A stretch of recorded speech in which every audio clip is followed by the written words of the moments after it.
Michael Jackson. Oh, Maman ngana yeba Michael Jackson te yozo bisondeni. Michael Jackson atamu na biso. Waya azo yemba John Spirit. Topesa yako kumbo. Topesa kaya kumbo mukalenga Jackson. Kassit, le roi de la pop. Mukalenga Jackson. Obike mwa mbaya zaina kiss mabea. Azola na cercueil. C'est pas vrai wapi. Comment me biso to baki ke Michael Jackson azola na cercueil. Azola na cercueil à la moki. Oui. Kailoko mukie boy banda zaki obina. Obi mwana kisi makasi talent wapi. Kisi tanda dozo koya. Michael Jackson zaki mutamoni okwei ngavuma rien. Yo mutu nga mutu sikonga na ke koya poani.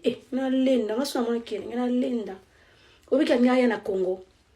Si Michael Jackson ifala beta na Congo ifala beta na Stade de Martyrs. Mais erwana Mobutu azalaki siko Mobutu azalaki mingi l'authenticité.